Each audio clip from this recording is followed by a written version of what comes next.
किस तरह से समझ सकते हैं। तो आइए देखते हैं कि ये स्लाइड हमें क्या बताती है। The jurisdiction of court to hear or determine the merits of case generally, this is the authority of the court which makes it competent। सबसे पहली चीज जो ये है वो ये है कि जो अदालत है, जुरिस्डिक्शन से मुराद ये चीज है कि अदालत हमारे जो मेरिट्स ऑफ केस हैं, यानी कि जब कोई केस अदालत में लेकर आते हैं तो अदालत उसको सुनती है, उसको डिटरमिन करती है। ये हमें ऑलरेडी पता है कि अदालत का ये काम होता है। अब वो कौन सा कॉन्सेप्ट है जो कि अदालत को कॉम्पिटेंट बनाता है? मोस्टली जब हम ये पढ़ते हैं बेयर एक्ट तो वहां पे और हम बार बार ये चीज पढ़ते हैं, competent court, competent jurisdiction of court और जुरिस्डिक्शन ऑफ कॉम्पिटेंट कोर्ट। अब जुरिस्डिक्शन ऑफ कॉम्पिटेंट कोर्ट से क्या मुराद है? तो बेसिकली उससे मुराद यही है कि वो अदालत जिसके पास इख्तियार समात है हमारे सूट को सुनने का। अब this power can not be used by the parties. अब इसका क्या कॉन्सेप्ट है? ये पावर पार्टीज की तरफ से नहीं यूज की जा सकती। क्यों? क्योंकि अदालतें खुद गवर्नमेंट ने बनाई होती हैं, एडमिनिस्ट्रेशन ने बनाई होती हैं और उनको पता होता है कौन सी अदालत किस इलाके में मौजूद है और उसका क्या वहाँ पे दायरा इख्तियार है। तो ये पार्टीज को जो है वो उनकी अपने ऑन बिहाफ नहीं होता कि वो जैसे चाहें जिस अदालत में अपना मामला ले जाए, नहीं। तो यहाँ पे ये बताने की कोशिश की गई है कि पावर जो है वो ये पार्टीज की नहीं है बल्कि ये पावर एडमिनिस्ट्रेशन की है। उसके बाद नेक्स्ट कॉन्सेप्ट आता है the official power to make legal decisions and judgment. अब the official power to make legal decisions and judgment का कॉन्सेप्ट भी जुरिस्डिक्शन से रिलेटेड है।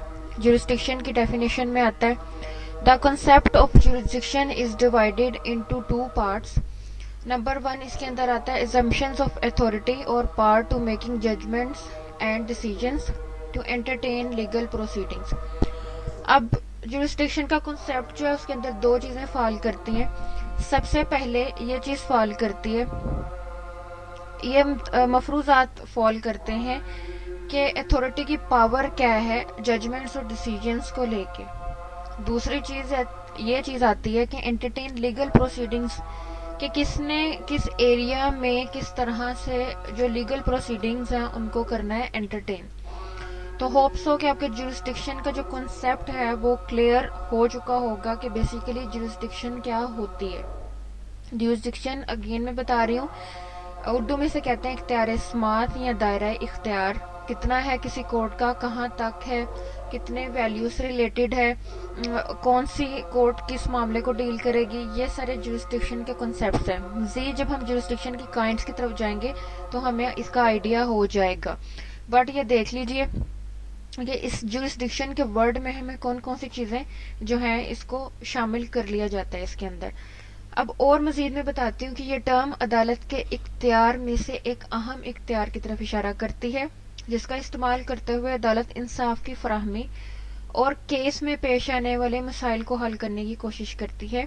ये इख्तियार जो कि अदालत के पास मौजूद होता है ये आइन की रूह से आइनी हैसियत रखता है किसी केस में जबकि किसी खास कदम की जरूरत हो जो कि किसी कानून में नहीं मिलता हो। अदालत कोई फैसला ले सकती है जो कि पार्टियों पर बाइंडिंग की हैसियत रखता है, ये भी इसकी ही एक किस्म है।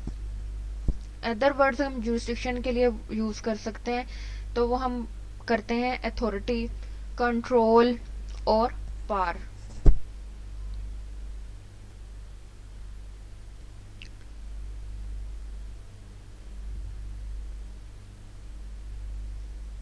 अब हम इस स्लाइड में देखेंगे कि जुरिस्डिक्शन के एसेंशियल्स कौन कौन से हैं और ये किन चीजों को जुरिस्डिक्शन जो है अपने अंदर समअप करता है ये वर्ड। सबसे पहले एसेंशियल एलिमेंट्स में by taking cognizance of case, यानी कि इस इख्तियार के तहत इस बात का अंदाजा लगाना कि केस में सजा की नौयत और कैफियत क्या है। Which circumstances are involving to determine the case, वो कौन से मामला शामिल हैं जो कि किसी केस का रुख मुतय्यन कर सकते हैं। Jurisdiction is bounding over courts और parties of the case. Jurisdiction का जो मामला है वो पार्टीज के ऊपर भी बाउंडिंग होता है और कोर्ट्स के ऊपर भी बाउंडिंग होता है वो किस तरह से, अगर एक अदालत की जुरिस्डिक्शन नहीं बनती तो वो मामले को नहीं देख सकती, उसे क्या करना पड़ता है, उस केस को रिमांड करना पड़ता है और पार्टी को कहना पड़ता है कि भाई अपना जो केस है वो उस अदालत के पास ले जाएं जिसकी ये जुरिस्डिक्शन बनती है, भाई ये मेरी जुरिस्डिक्शन नहीं बनती। अब देखें, एक कॉन्सेप्ट हो गया कि यही जो एक्सप्रेशन है अदालतों पे बाउंडिंग है। इसी तरह से पार्टीज जो हैं वो अपनी मर्जी से किसी अदालत के पास नहीं जा सकती, ठीक है, कि अपनी मर्जी उठ के किसी और के अदालत के पास चले गए, वहां से कहीं और चले गए, नहीं, जो उनकी जुरिस्डिक्शन बनती होगी वो बाउंड है कि वो उसी अदालत के पास जाए। उसके बाद द वर्ड जुरिस्डिक्शन, जो जुरिस्डिक्शन का वर्ड हम यूज करते हैं बेसिकली उसका ओरिजिन क्या है। The word jurisdiction is derived from two terms, juris and dicto, which means speak by law, यानी कि जो हम खुद नहीं कहते, ये हमारा लॉ हमें बताता है कि ये चीज इस तरह से की जाए।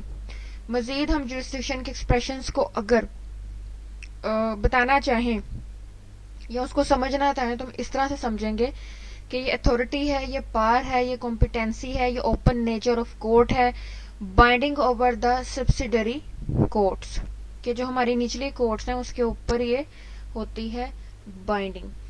तो ये सब कुछ हम बता सकते हैं कि ये हम other expressions of this term है जो कि डिफरेंट सिनेरियोज के अंदर यूज होते हैं when we talk about the concept of jurisdiction. So come to the next slide. अब हमारा मोस्ट इम्पोर्टेंट कॉन्सेप्ट के काइंड्स ऑफ जुरिस्डिक्शन कौन सी होती हैं, इसी का सारा मामला है कि जुरिस्डिक्शन के कॉन्सेप्ट डिफरेंट चीजों से हमारे सामने आते हैं। तो क्या चीज है कि जो हम डील करते हैं और हमें समझनी चाहिए और इसी को मद्देनजर रखते हुए केसेस को सुना जाता है। सबसे पहला हमारा आता है territorial jurisdiction. These are certain territorial limits which defines each state boundaries. So particularly it's a concept by which court is bounding to do its legal matters and adjudication. So कहने का मकसद ये आता है कि यहाँ पर टेरिटोरियल लिमिट्स होती हैं हर स्टेट की। अब हम ऊपर वाले लेवल से बात कर रहे हैं, उनकी अपनी कोर्ट्स होती हैं। इसी तरह से जब हम अपने मुल्क की बात करते हैं, अपने एरिया की बात करते हैं, तो हमारी वो कोर्ट्स आ जाती हैं। फॉर एग्जाम्पल अगर हम अपनी कोर्ट्स की हिरार्की देखें तो उसके अंदर सिविल कोर्ट, फिर डिस्ट्रिक्ट कोर्ट्स, फिर हाई कोर्ट और फिर सुप्रीम कोर्ट आती है जो कि डिफरेंट सिनेरियोज में क्रिमिनल और सिविल केसेस को डील करती हैं। तो बेसिकली इसके अंदर यही चीज बताई गई है कि इंटरनेशनली तौर पे भी टेरिटोरियल लिमिट्स जो हैं वो डिफाइंड होती हैं, इसी तरह से एक मुल्क के अंदर भी जो लिमिट्स हैं वो डिफाइन होती हैं और फिर अदालतें उसी लिहाज से मामलात को डील करती हैं। Number 2, honorable courts or the people residing within such defined territory is known as territorial jurisdiction.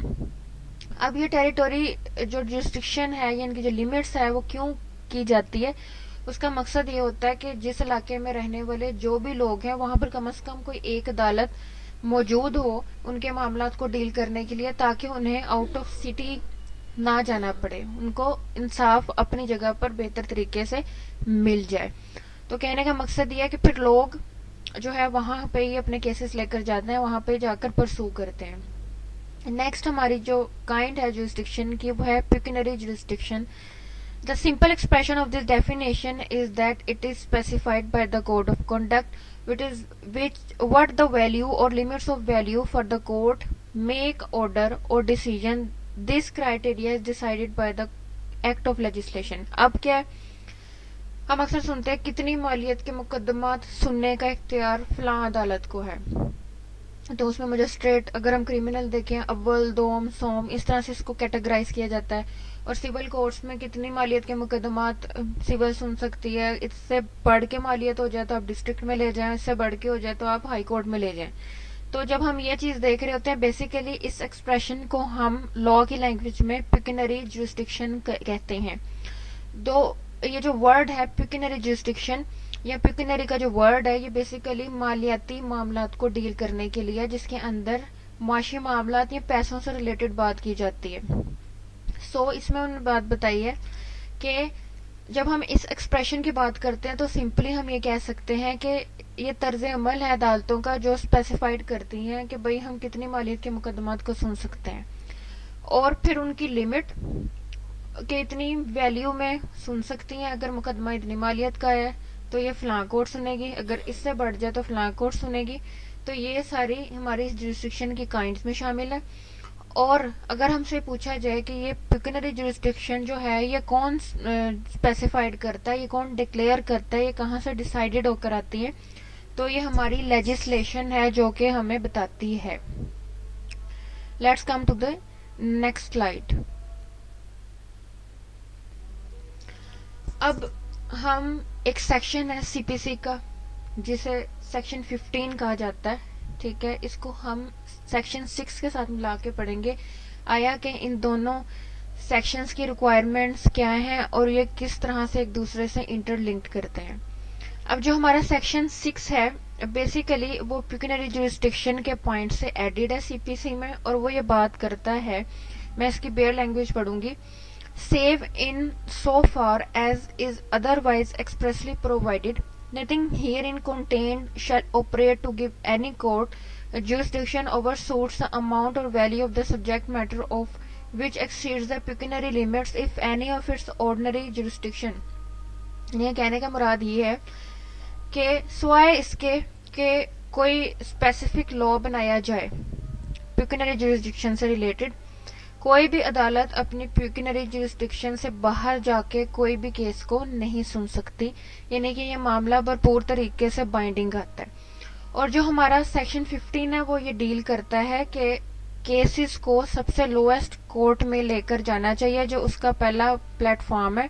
फिर उसके बाद जो कोर्ट्स की हायरार्की हमारा कॉन्स्टिट्यूशन देता है उसके लिहाज से केसेस जो है वो मूव होने चाहिए। किस तरह से section 15 of the code refers to pecuniary jurisdiction of the code by saying that every suit must be instituted in the lowest court which is competent to try it.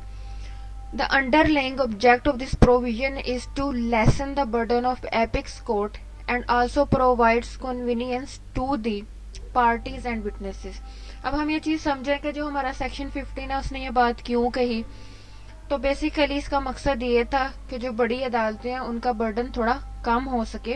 No doubt ये इख्तियार तो बड़ी अदालतों का ही है, लेकिन जैसे हम कहते हैं कि अपने नीचे डेलीगेटरी पावर्स कर दी जाएं, डेलीगेट कर दी जाएं, तो इसी तरह से ये पावर्स डेलीगेट कर दी जाती हैं कि थोड़ा उसके अंदर क्लासिफिकेशन ऑफ पावर हो जाए जिससे मामला जो स्मूथ तरीके से चल सके।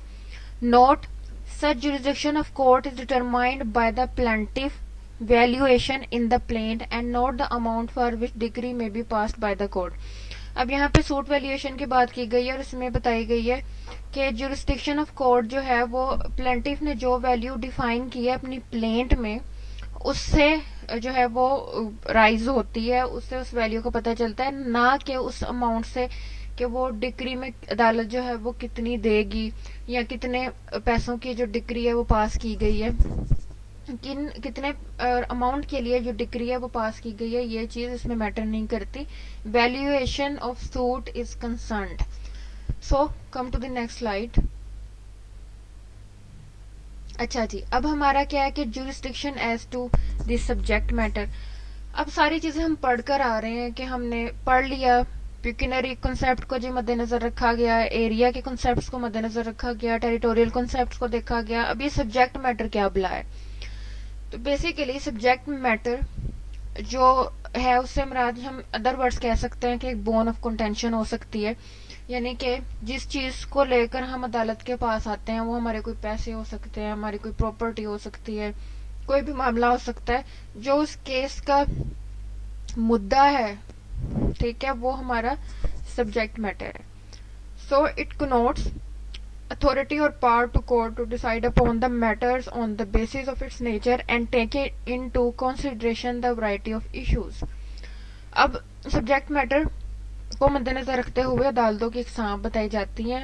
होपफुली कि जिस तरह से मैंने ये अदालतों की इकसाम बताई है मामलात के लिहाज से आपको पता चल जाएगा कि jurisdiction as to the nature of subject matter से मुराद मेरी यहाँ क्या है, और कहीं भी आपसे पूछा जाएगा तो आपको आइडिया हो जाएगा कि भाई jurisdiction as to the subject matter से क्या मुराद हो सकता है, यानी कि किस किस्म के, किस नेचर के, किस वैरायटी के मामलात को हमने डील करना है, हमारे पास किस नवैयत का इशू है। फॉर एग्जाम्पल अगर हमारे नारकोटिक्स से रिलेटेड मामला आता है तो हमें पता है कि नारकोटिक्स कोर्ट होती हैं। अगर हमारे फैमिली से मतलब इश्यूज हैं तो उसके लिए फैमिली कोर्ट्स हैं। अगर लेबर से मुतल्लक मामला आता है लेबर कोर्ट्स हैं। अगर बैंकिंग से रिलेटेड मामला तो बैंकिंग कोर्ट्स हैं। इस लिहाज से रेंट से रिलेटेड हमारे मामला आता है, प्रॉपर्टी के प्रीमिसेस से रिलेटेड मामला आता है तो वो रेंट ट्राइब्यूनल्स हैं। इसी तरह से और भी बहुत सी कंज्यूमर कोर्ट्स होती हैं जो कि हमारी सेल परचेज और कोई इस तरह की सर्विसेज रिलेटेड मामला होती हैं वो देखती हैं। तो कहने का मकसद ये होता है कि सब्जेक्ट मैटर की स्पेसिफिक नेचर को मद्देनजर रखते हुए अदालतों की इकसाम जो है वो बना दी जाती हैं। अब इसके अलावा फर्दर काइंड्स ऑफ जुरिस्डिक्शन भी पढ़ते हैं। ओरिजिनल जुरिस्डिक्शन, एक्सक्लूसिव जुरिस्डिक्शन और एपिलेट जुरिस्डिक्शन। अब इसमें ओरिजिनल जुरिस्डिक्शन से मुराद है किसी भी अदालत का वो पहला इख्तियार या ओरिजिनल इख्तियार जिसके लिए वो अदालत बनाई गई है। फॉर एग्जाम्पल अगर किसी के फंडामेंटल राइट्स जो हैं वो इन्फ्रिंज होते हैं तो आप सुप्रीम कोर्ट का दरवाजा खटखटा सकते हैं रिट के आर्टिकल्स में जाके। एक्सक्लूसिव जुरिस्डिक्शन से मुराद ये हो सकती है एक्सक्लूसिवली किसी मामले को डील करना जहां पर मौजूद हो, यानी कि एक ऐसा दर इख्तियार है कि जिसमें एक कोर्ट या अदालत को खसूसी इख्तियार दे दिया जाता है कि वो ये काम भी कर सकती है जबकि वो अदालत के कोडिफाइड अमूर में शामिल नहीं होता। कहने का मकसद ये है कि उसे दे दिया जाता है, इसे तफवीज कर दिया जाता है। बाज़ दफा ये इख्तियार मामलात की दुरुस्त जांच पड़ताल और मुकदमात को मजीद तवालत से बचाने के लिए किसी अदालत को खसूसी इख्तियार दे दिया जाता है जो कि आम हालात में उसकी जिम्मेदारी नहीं होती।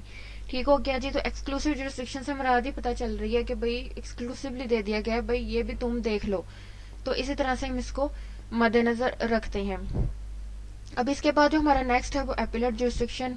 अब जहां पर हम किसी फैसले से एग्री नहीं है तो भाई हम चले जाएंगे अपील में। तो एपिलेट जुरिस्डिक्शन हमें बिल्कुल पता है कि उसका क्या मामला हो सकता है कि जहां पर हम किसी मामले से एग्री नहीं करते हम चले जाते हैं अपील के अंदर। तो ये एपिलेट जुरिस्डिक्शन के लिहाज से हमारा जो हाई कोर्ट है वो इस लिहाज से ज्यादा इंपॉर्टेंस रखता है। अच्छा जी, जुरिस्डिक्शन, लीगल रूलिंग और जजमेंट्स। अगेन हमारी जुरिस्डिक्शन में और कौन कौन से कॉन्सेप्ट शामिल हो सकते हैं वो हमने ऐड कर दिए हैं। लीगल रूलिंग्स और judgments, setting claims and disputes throughout the channel of court. तो जुरिस्डिक्शन अगर हमसे पूछा जाए कि क्या मामला हो सकता है, भाई जुरिस्डिक्शन ये है कि मामलात को थ्रू कोर्ट डील करना, उसके डिस्प्यूट्स जो अराइज होते हैं लोगों की तरफ से, ठीक है, उनको देखना प्रॉपर चैनल ऑफ कोर्ट के थ्रू। तो ये जुरिस्डिक्शन की डेफिनेशन से ज्यादा एडजुडिकेशन जो है उसके कॉन्सेप्ट्स को मद्देनजर रखा गया है। तो it is similar to the concept of adjudication जो कि लास्ट 2 पॉइंट्स है। होपफुली आपको ये वीडियो अच्छी लगी होगी और जुरिस्डिक्शन का जो कॉन्सेप्ट है वो आप पर क्लियर हो चुका होगा कि हम इसको किस तरह से मद्देनजर रखते हैं। और मजीद ये कि मैंने इसके अंदर सीपीसी के 2 सेक्शन भी ऐड करके इसको इंटरलिंक्ड किया है। और ये जो जुरिस्डिक्शन का कॉन्सेप्ट है प्रैक्टिकली बहुत अहमियत का हामिल है और